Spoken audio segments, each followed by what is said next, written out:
Hello everyone, and welcome back to Joe and Zach Survival.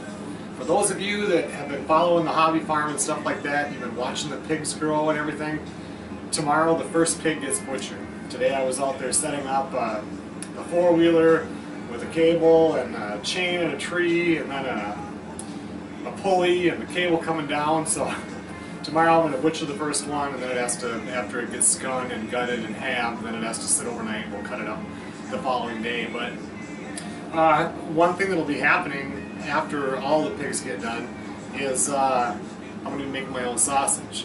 And I wanted to show you guys how I converted my hand grinder into a power grinder. And I mean, it was pretty simple and everything like that. I just wanted to show you a long time ago.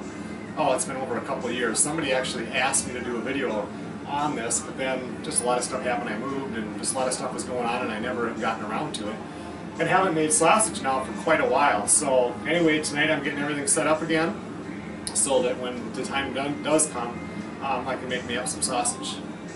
So basically right here, this is my LEM32 hand grinder. I mean, it's a big grinder, and if you guys have ever had to grind your own meat by hand, it gets old really fast, and I've done plenty of that.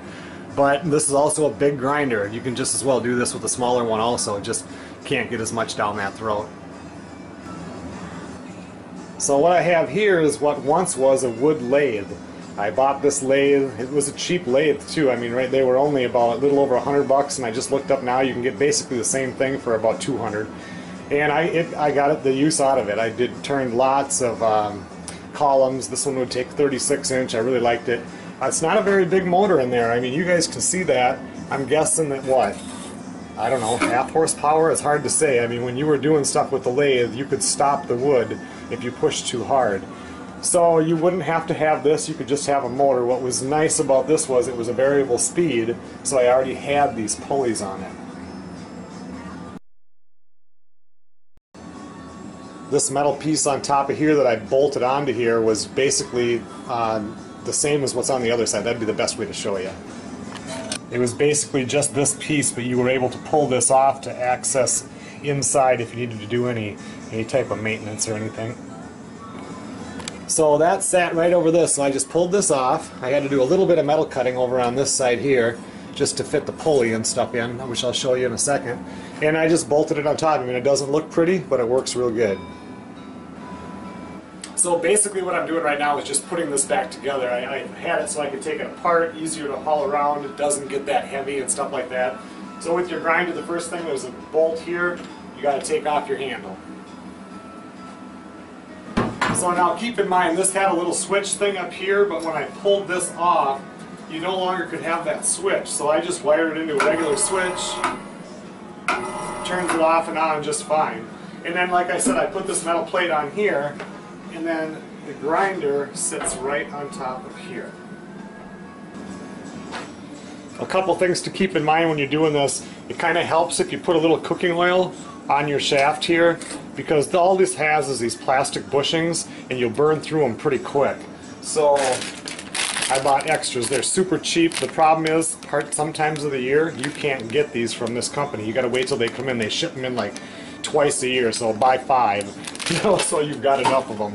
But anyway, I got a nice new bushing in there because my other one was all burned out. The pulley that I use on here, again, was just something I had sitting around here, which was an old used 5 horsepower gas air compressor. You can see right here it was just one of these kind of air compressors, and the big pulley, which is on the compressor part itself, is what I used. One thing with this is, I mean, it's not really, doesn't have that much torque or anything. I mean, just think, you're just cranking it with your hand. This is doing it faster, and so you can use just about anything you can find if you get about that size, and you can fit it on that shaft.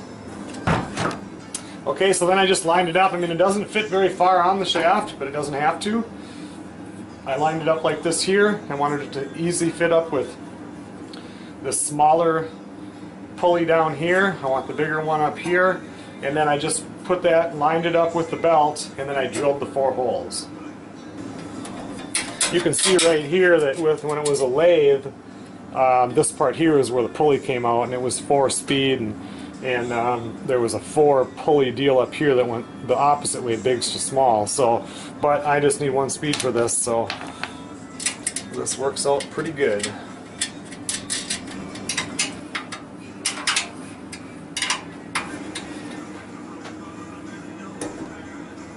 So there, you can see it only fits on there about 3/4 of an inch, and there's a lot of it in here, but it just doesn't take that much. Just got to get it so it lines up with this one right here.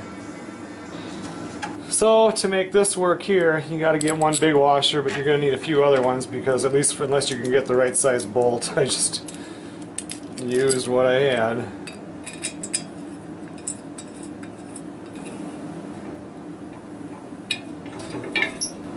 So now we just need to put the belt on. I mean, and that's something you're going to have to, if you have a belt at home that isn't being used, you could jack this up or do whatever you needed to do. And since you're probably not going to be using a lathe, you could just build it to the belt. It wouldn't matter.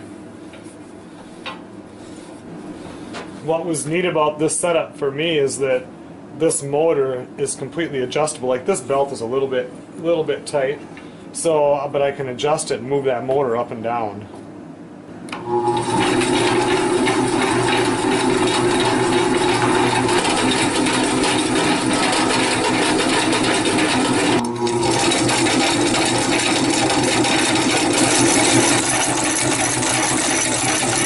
Okay everyone, well thanks a lot for watching. I mean, it's not a thing of beauty, it could use some help. I mean, if I'd have taken a little bit more time, it wouldn't shake around quite as much, but it works really good. I mean, you put that meat in here and you're twisting sausage pretty much as fast as you can when it comes out. So, and I put a Tupperware thing right here that comes out, and I usually would just put books underneath there, so I think it should make a nice little table. But anyway, if you guys are looking at how to turn your hand grinder into an electric grinder, this is pretty simple, it's pretty easy to do.